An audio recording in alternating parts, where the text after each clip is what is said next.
nuko birangirira aho ngaho nyine ariko icyangombwa kwari kugira ngo nshiri ku bwoba kugira ngo mu zindi operation ntazigera mba umunyabwoba nyine nicyo kintu cyari kigenderewe kuri operation y'uwo munsi. Dukomeze uduhe mu gisirikare kandi koko n'intambara itangira nanjye icyo gihe narakoraga ariko bahise banyirukana bashaka no kumfunga kubera ibyo by'amacakubiri nyine byari byarateye bishorewe biri nyuma bishoreye za politiki mbi zari ziriho. Muri icyo gihe tuba mu gihugu cy'u Rwanda cyari kirimo ubutegetsi bwa Habyarimana nawe nanone mwitiranwa nawe twitiranwa amazina yagiye aba ayibikomereza gusa nawe twitiranwa nkumva ntacyo ngewe ndi guhomba ko nitiranwa n'abantu nka radio numva ngo inyenzi inkotanyi ngo zateye igihugu bikini noneho mitamenye icyo bantu bandakariye banzizaga. So hari ibintu byinshi byagiruka ngenda n'amaguru nirinze no kugira ngo nereke umuntu uwo ari we wese yuko mpunze kuko wabimbwiye buriya nkubwira abasirikari b'u Burundi bati hano dufite umuntu w'igipingamizi noneho bicara mu kanama bamaze kwicaramo baramubaza rero bativuge witwa ndi avuga umwirondoro we avuze umwirondoro we muri babandi basajijwe no kumwica asanga harimo se wabo bitiranwa izina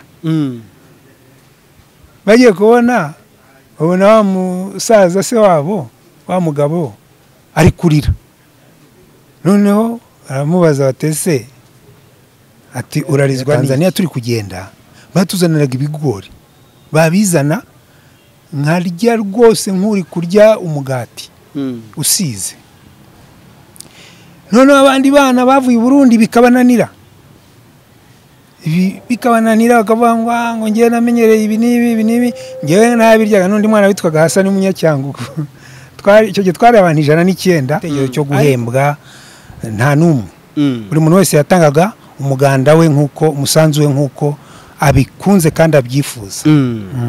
Nuko uratangira ku munsi wa mbere banza kumenya uko batera igipfusi kumenya uko bafata imbunda n'ibiki byose hariya nyine bakwigisha bakurikije gahunda yabo.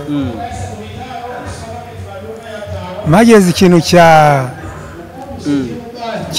cyantunguye nuko nagiye kwinjira mu murongo w'urugamba noneho nsanga amakomanda yarashwe cyangwa umutwe icyo gihe nyine twakoze akazi nyine nko kurwana turamurasa nawe araturasa twabaga turi ahantu nyine urumva mu rugano turamurasa nawe araturasa. Reka ngusuhuze kandi nkwifurize ibihe byiza abakunzi mudukunda kandi mudukurikira by'umwihariko abakiranuka TV mwese aba H Thomas Sankara mwese tubahaye ikaze. Ndabizi ko iyo twicaye gutya tugiye kuganira waba uri kuri H Thomas Sankara bitawerekeza amaso kuri Kiranuka TV.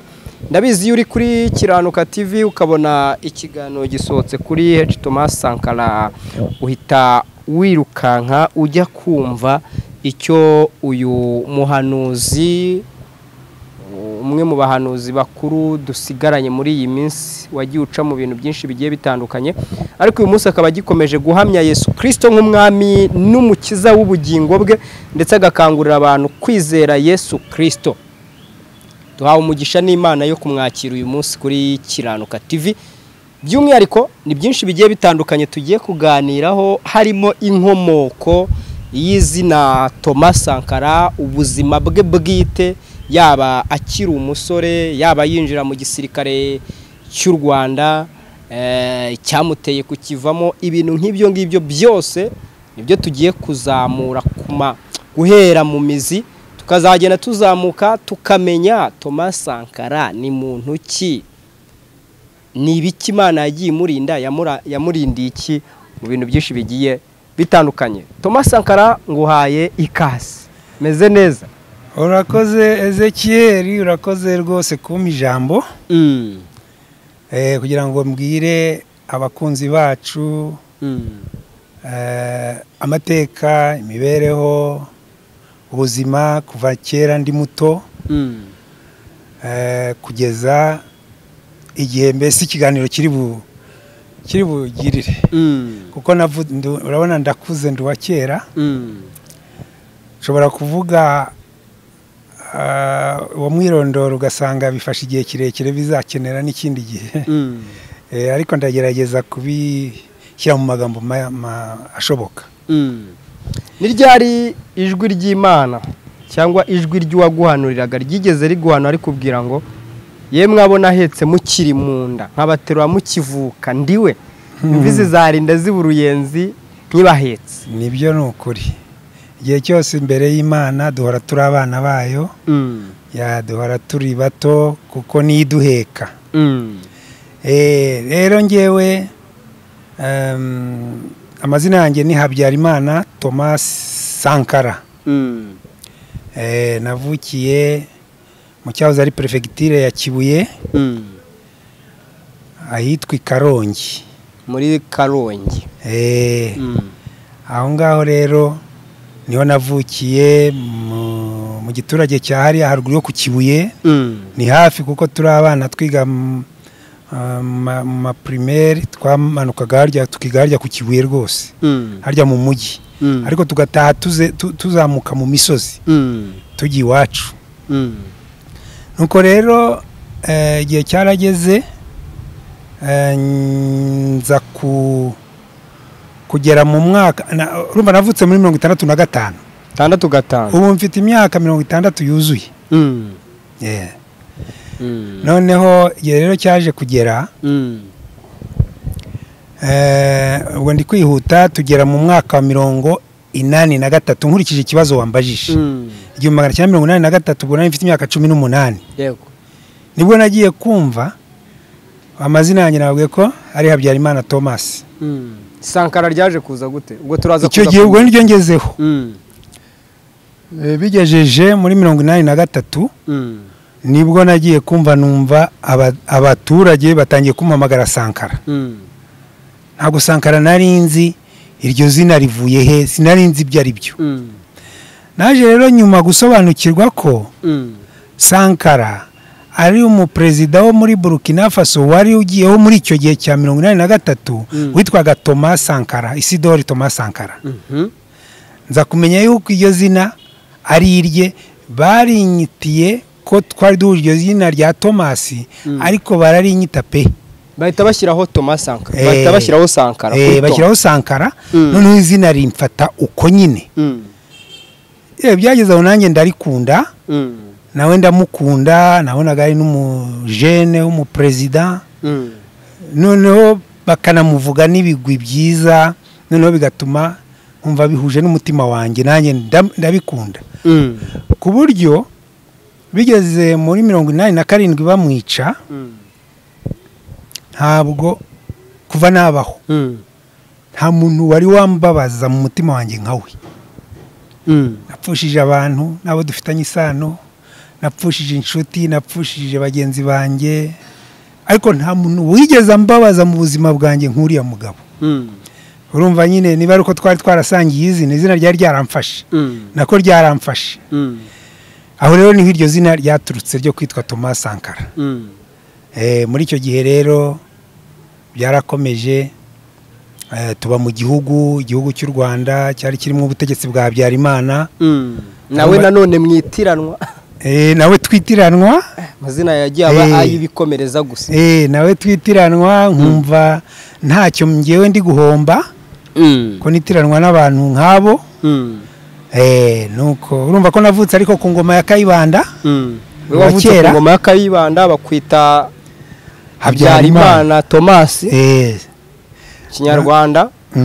Hanyuma hahita hiyongeraho Sankara, wita witwa Thomas Sankara. Uyu munsi kuri YouTube channel yawe witwa H Thomas Sankara. Amazina yanjye yose. Aha nahita nibaza iki kibazo. Aya mazina yose ari mu myirondoro yawe. niyo ari mu myirondoro yanjye kubera ko nkigera mu Nkotanyi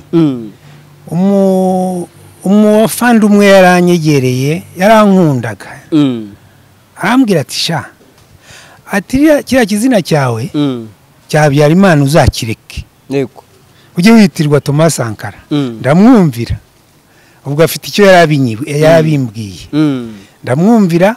Igihe cyose namaze mu Nkotanyi ntabwo nitwaga Habyarimana, nitwaga Thomas Sankara. N'ibyangombwa byanjye byitwaga Thomas Sankara. yego Nyuma rero Habyarimana ryagarutse gute? Ryagarutse igihe nyine nari maze gukizwa. Imana niyo yansanze irambwira ngo ririya zina ninjye wari kwise rya Habyarimana. Ndisubirana uko nyine nuko nguko byagenze. Rero mu gihe dusubiye inyuma muri iyo myaka za 80 nibwo nari mbyirutse ndi mu gihugu cyo mu butegetsi nyine bwa Habyarimana. Habaga harimo ibintu nyine bidasobanutse, habaga harimo ibintu by'amapolitike bicuritse, by'amavangura, by'amarondamoko, ibintu nk'ibyo. Naho rero niho igihe cyaje kugera ngira igitekerezo cyo kujya mu ntambara, kujya ku rugamba. Ariko icyo gitekerezo nakigize ari uko intambara yatangiye.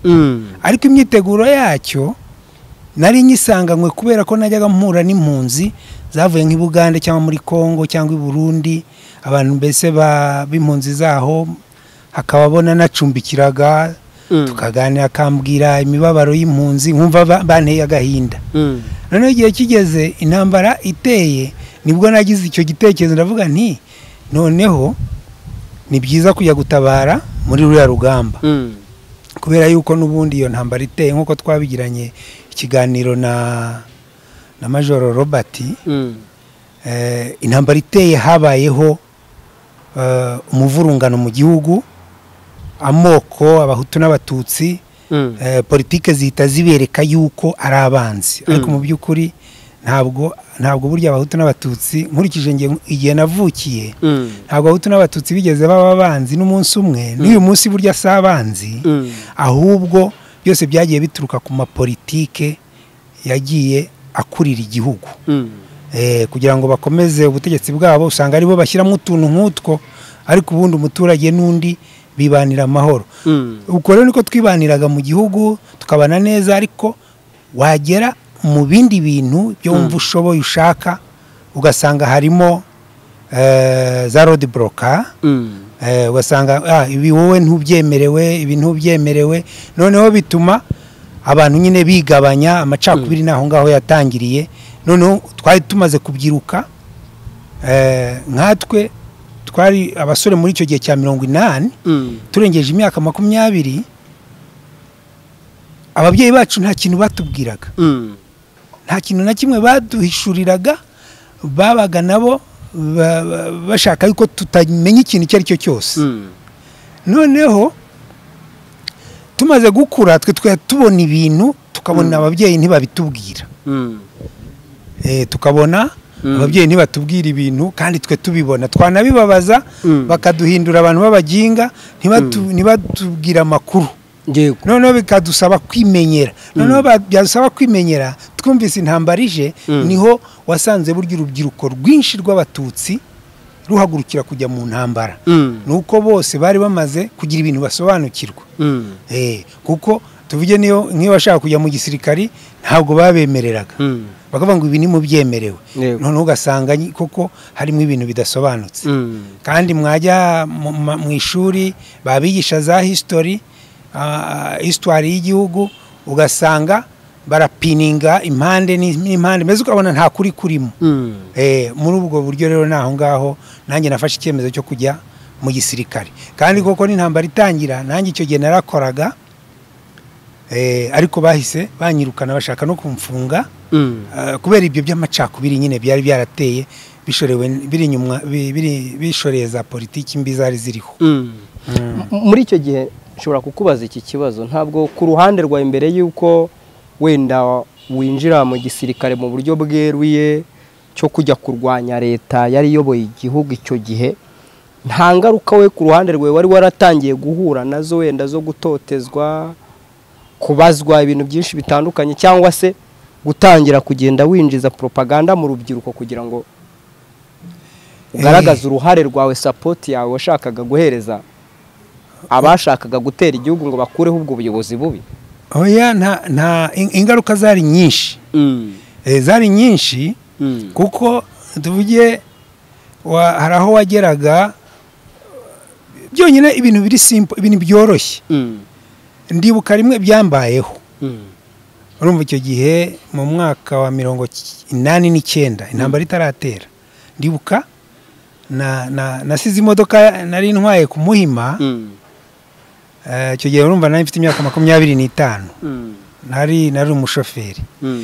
Nzamuka mu mujyi ngiye gushaka ahantu njya muri restaurant, ngeze hari imbere yo kwa Rubangura.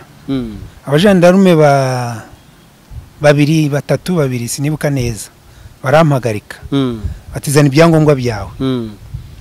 Mpita mvana identité ndayibahereza.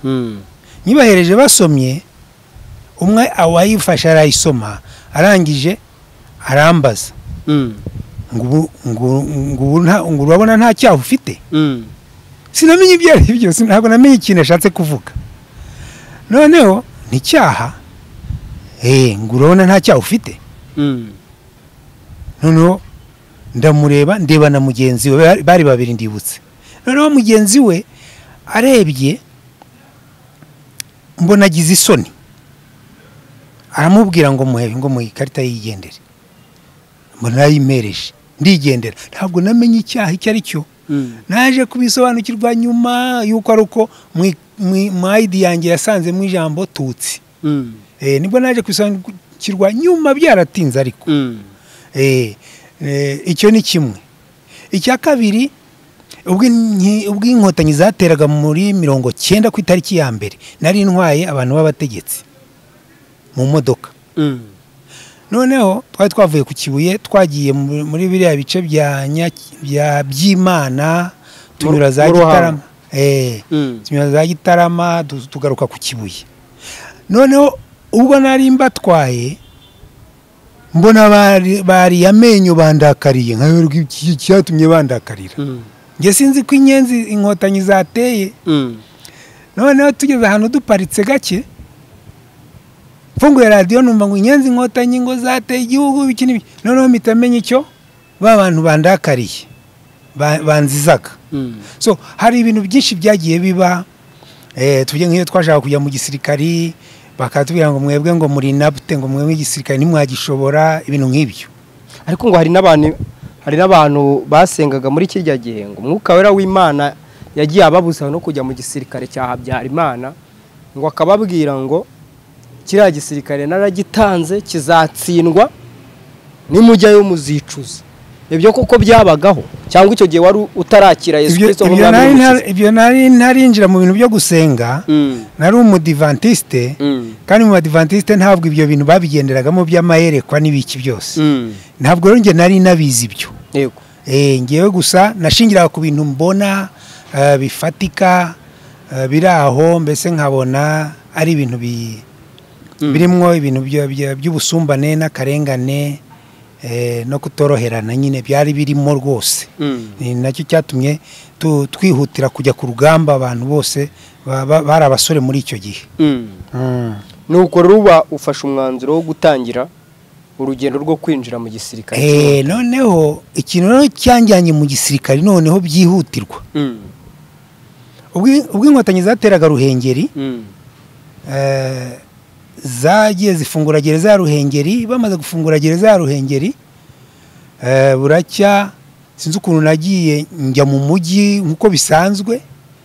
Umusirikare umwe wo kwa Habyarimana arambwira ngo wowe, abantu bose bicaho benshi bari baraho bateza amamodoka benshi rwose, aravuga ngo wowe, ngo inyenzi nizongera kwavansaho metero imwe nzakumariramo aya masasa ari muri magazine.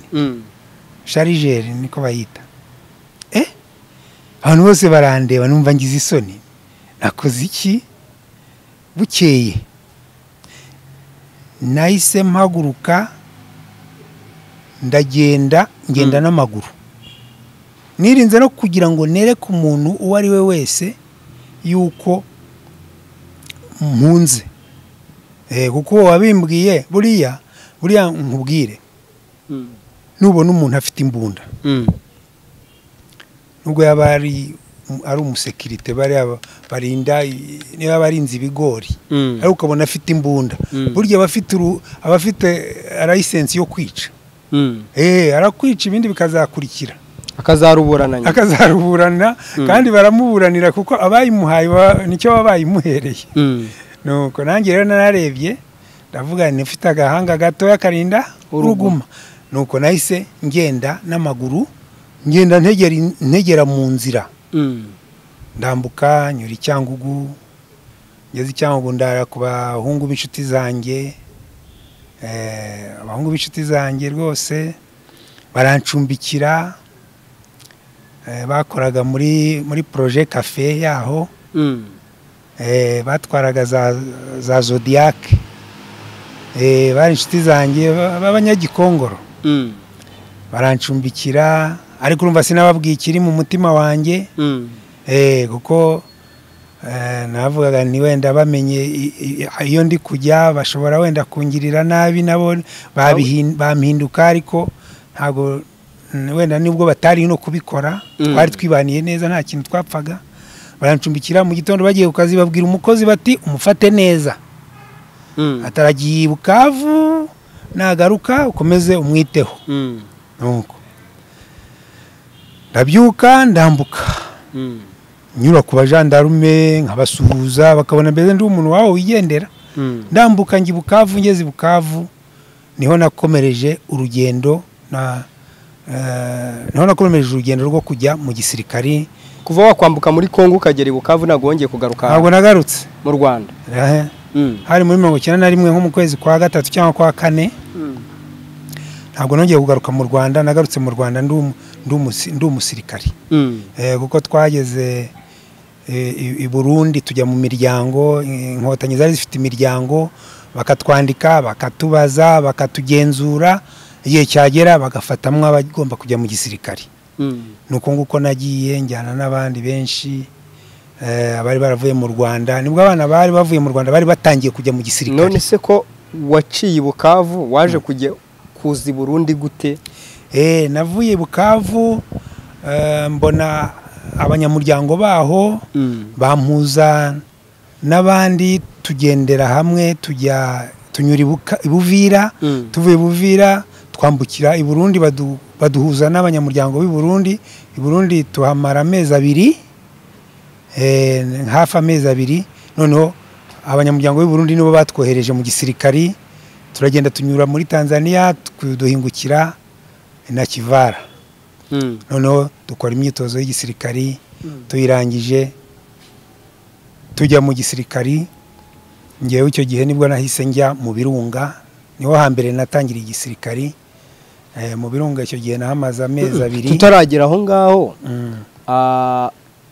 ujya kwiyunga n'abanyamuryango bari Kongo ukagaruka i Burundi icyo gihe ubuzima bwabaga bumeze gute mwaryaga mute twaryaga ibyo barya abo banyamuryango kuba babaga baducumbikiye kandi twabaga duhunze nta mafaranga dufite ngego nicyo nanjye nibazaga noneho bo badushyiraga mu miryango udafite amafaranga bakamugaburira ukarya ibyo bariye nta kibazo cyari gihari babikoraga neza kuko byari ibintu bikwiriye mu cyama hose muri bihugu byari bizengurutse u Rwanda nuko i Burundi muhamara amezi 2 ntago babigishaga nta myitozo mwakoraga mwabaga murindira igihe muzaza gukora imyitozo muri Uganda byagendaga gute icyo gihe nta myitozo yabaga i Burundi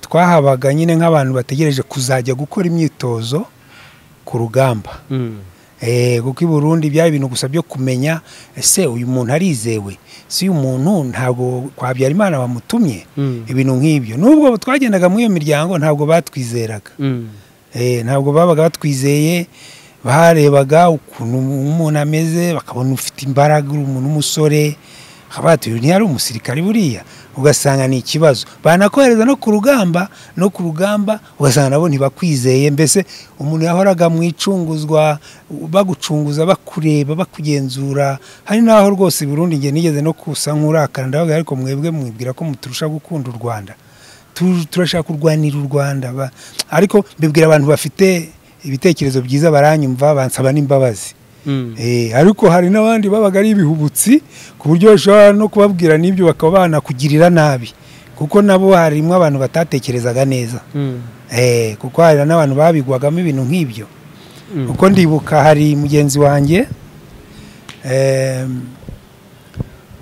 yageze i Burundi bamushyiraho kese yuko aje kubaneka abamushyizeho kese bamucira urwo gupfa bamugize nyine umuntu waje kuneka noneho bahamagara abasirikari b'u Burundi bati hano dufite umuntu w'igipingamizi noneho bicara mu kanama bamaze kwicaramo baramubaza rero bativuge witwa ndi avuga umwirondoro we avuze umwirondoro we muri babandi basajijwe no kumwica asanga harimo se wabo bitiranwa izina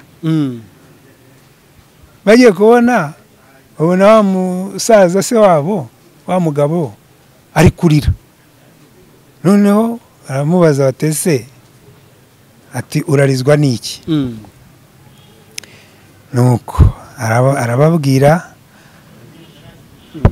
arababwira ati uyu mwana nsanze ari uwa mukuru wanjye nuko noneho bahita byose nyine umva byari birangiye ati umwana n'uwa mukuru wanjye ati namwibeshyeho ati namubeshyeraga ati burya rwose ati kutibwirana n'ibibi noneho umusirikare w'umurundi ahita amujyana avuga ati simubasigira ko bari mu bice byo mu Kirundo ati ntabwo mubasigira ndamujyana ati mwari mugiye kumwica n'ubu mubasigiye nta wamenya ko ibyo mumbwira ari ukuri urumva harimo rero abantu batatekerezaga neza babaga barasajijwe no gukora ibintu by'ibyaha nyine nk'ibyo nuko icyo gihe rero twebwe baratwemereye turagenda duhita tujya nyine ku rugamba dukora icyo gisirikare nuko muza kuva mu Burundi se ko mwanyuze muri Tanzania ubwo turi ku rugendo rwawe twahagurutse i Burundi tugera mwamaze igihe kingana iki Tanzania rwari urugendo gusa hamwe twagendaga n'imodoka kandi twagenda n'amaguru mu mashyamba twagendaga ijoro ku manywa tukajya mu gihuru bakatuzaniramo imvungure tukarya twarangiza tugakomeza urugendo bwije ubundi tukagenda n'amamodoka ndibuka ko kuva i Burundi kugera na Kivara twagenze iminsi 12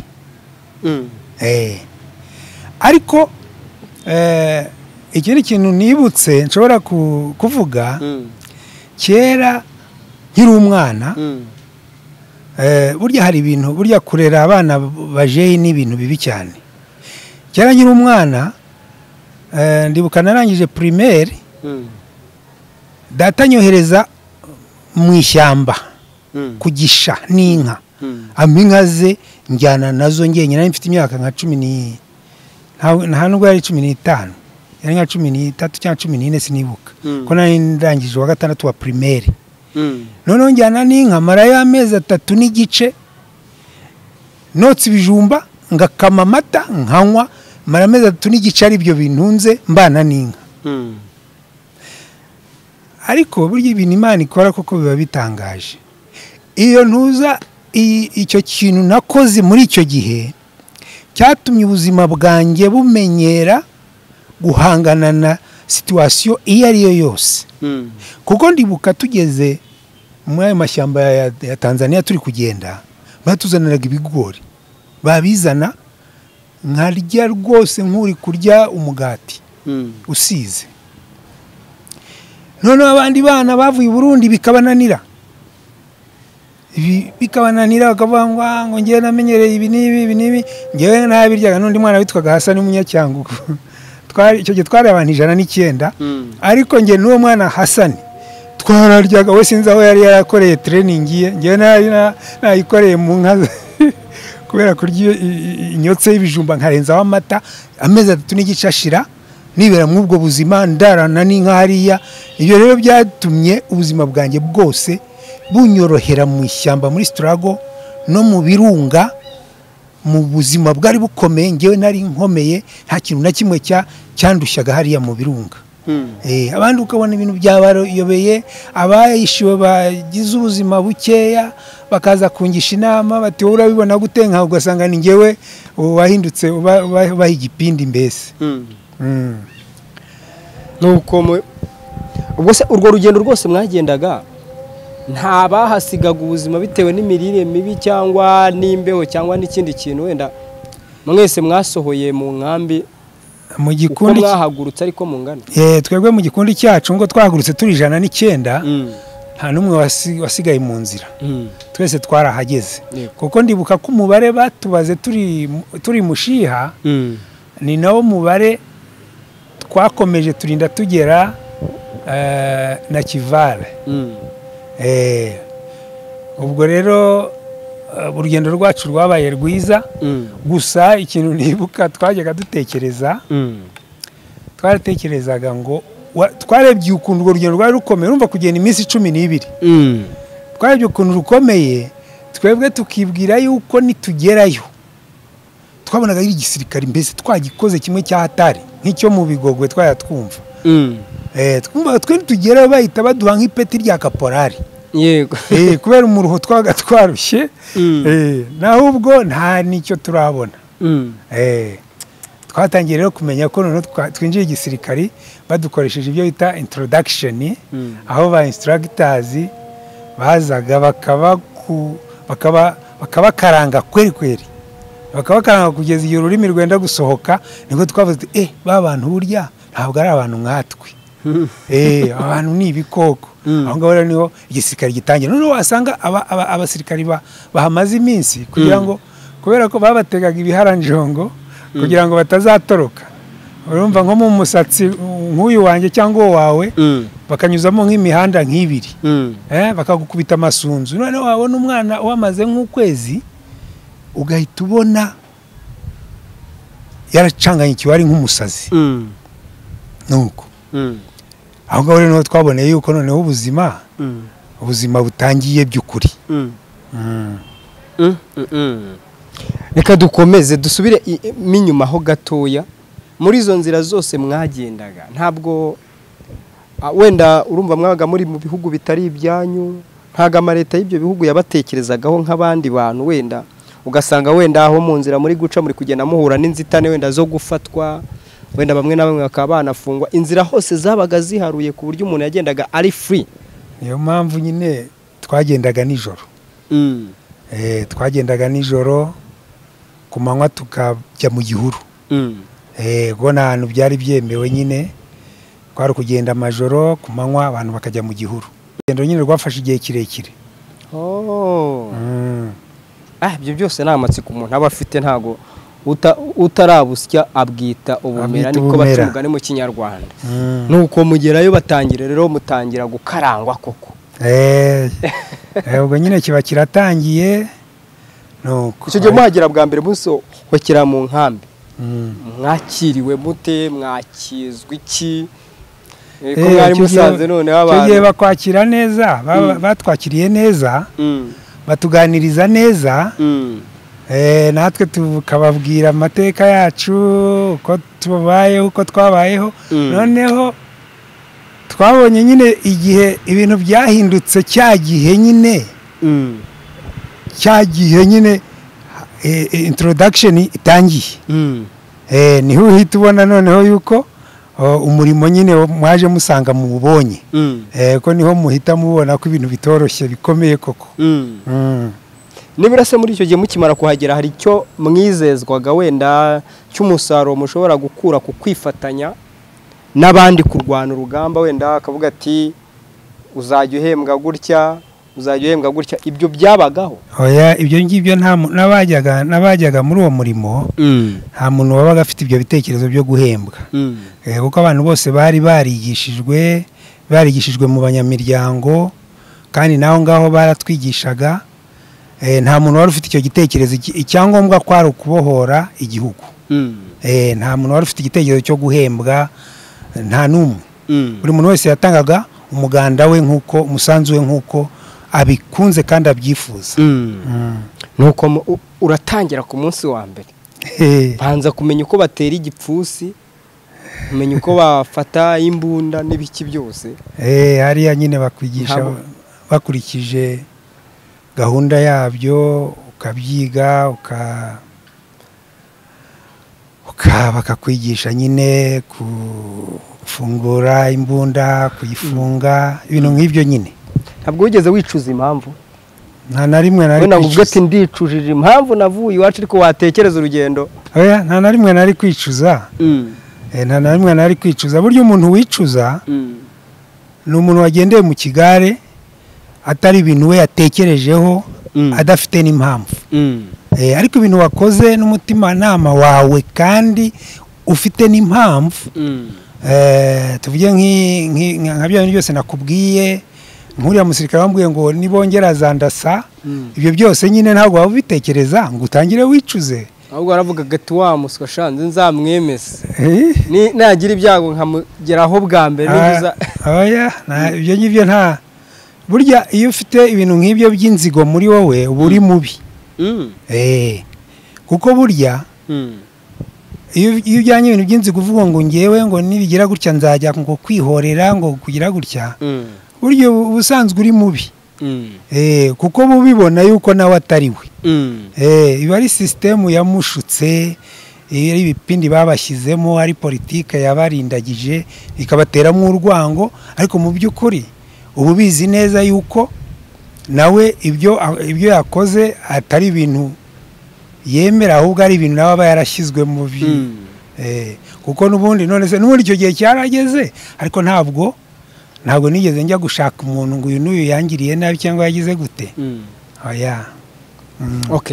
Byagusabye igihe kingana iki cyo kugira ngo umenye ibyo wigishwaga cyangwa utangire kwiyumva noneho kugeza aho watanga umusaruro bitewe n'ibyo wari umaze kwigishwa? Iyo gihe twabyize amezi 3 n'igice. Twari tumaze rero kubimenya neza rwose kandi twarabikoze. Duhe samari y'ukuntu wiyumvaga baguhaye gufata imbunda bwa mbere, bakwereka ngo dore bayirashishe gutya. Ibyo uba warabyize. Ibyo uba warabyize, noneho wagera ku murimo. Ariko bwa mbere uyigishwa bwa mbere byari bimeze bite? Twumvaga bidushimishije nyine, kuko nibwo ubona yuko ugeze ku kintu wari ugiye kwiga. Noneho bakabikwigisha, bakwigisha kubifungura, kubifunga, kugira ngo igihe uzaba uri ku kazi itazajya ikunanira. Kandi koko byaradufashaga, igihe wabaga uri mu murimo warabikoraga bikagenda neza. Nuko rero kwiga murashoje amasomo, noneho mwerekeza mu kazi. Nerekeza mu nzira y'ibirunga. Mu birunga hari imbeho, hari ubuzima bukomeye, hari ibintu byinshi cyane, ariko nk'ibintu umuntu aba yariyemeje nyine twarabikoze kandi tubikora neza. Duhe samari y'umurimo bwa mbere utangira akazi, ugatangiye bwa mbere ko byakugendekeye. Niba narumvise neza ngo uwo munsi watashye utagize ubwa mbere. Urumva ubwa mbere njya ku rugamba nari nzi neza yuko ndi bukora akazi neza, ariko mageze ikintu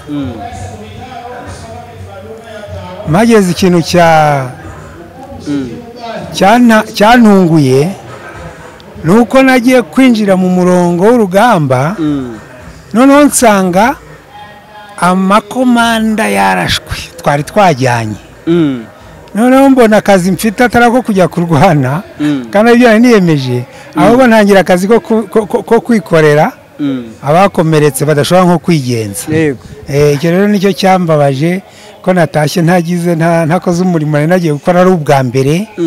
nuko noneho ntangira kwikorera umuntu, mbese nagiye numva bimbabaje ko ako kazi katakozwe nk'uko bikwiriye. aha uwo munsi nubwo utabashije kurasa, ku munsi wa kabiri wongeye gusubizwa mu bari bujye ku rugamba cyangwa wararuhutse? Ntabwo twaruhutse kubera ko icyo gihe nari umusore kandi bashakaga kumenyereza hariya muri buriya buzima bwo mu birunga hari habi, kandi babonaga ndi umuntu w'umusore ufite imbaraga.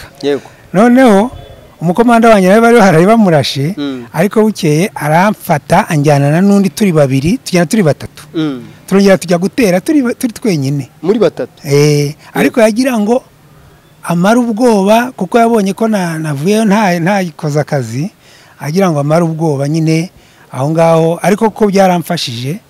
Yari umuntu w'umuhanga umenyereye intambara, yari yaravuye ino ari ku ipeti rya liyetona.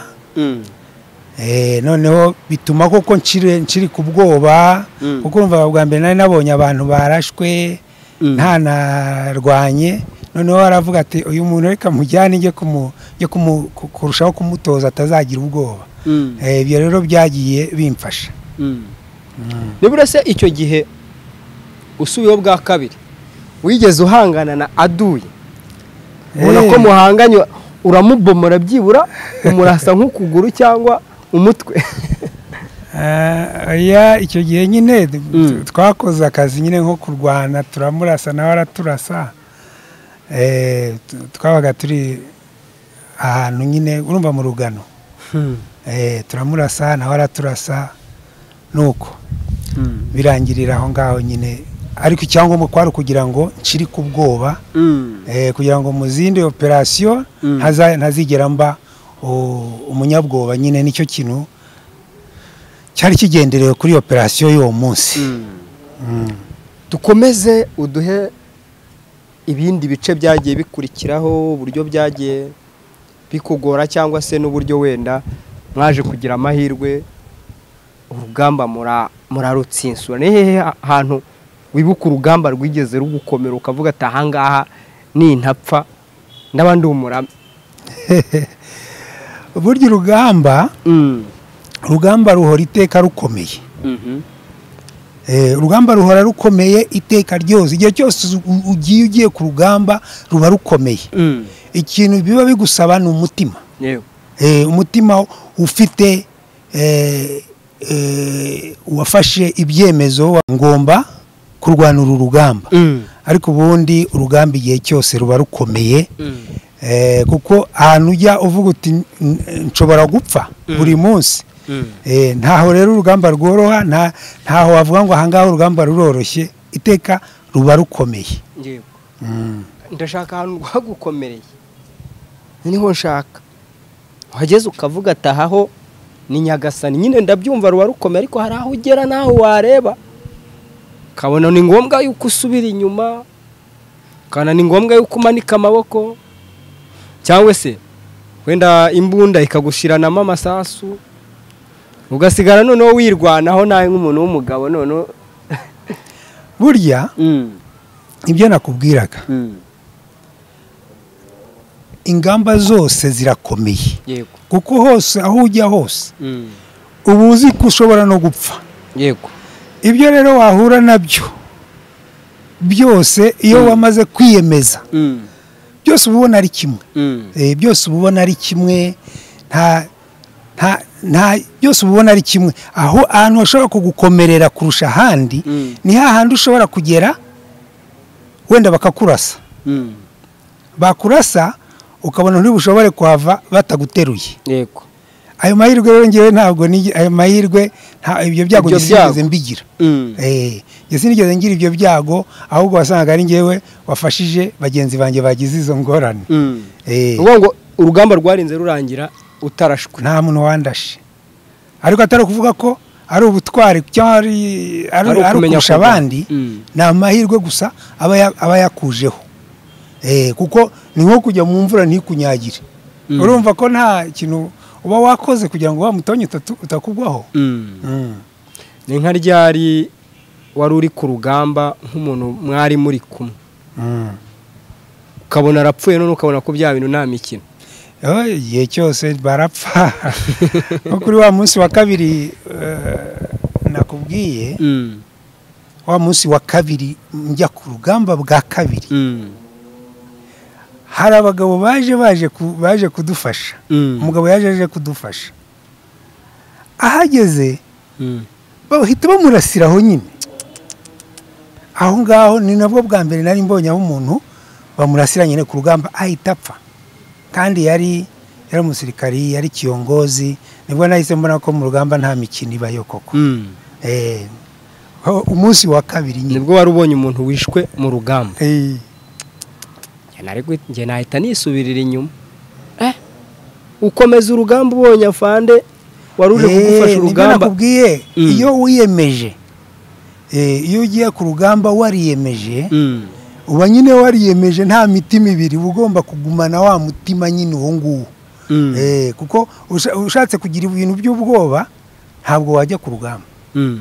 Ku rugamba biba bishaka umuntu uzi icyo agiye kurwanira. Kurwanira ukuri nicyo kintu cy'ingenzi. Nuko urugamba rurakomeza. Komeza utuganirira inkuru yawe rwose. Rurakomeza. Tuzabikomeza mu kindi gice. Ndumva twaba tugarukiye aho ngaho.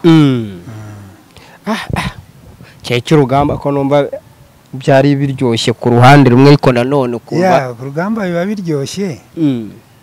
Iyo uri mu rugamba uhita ubona bimeze, urabona nka kwa kundi abantu bajya kureba umupira.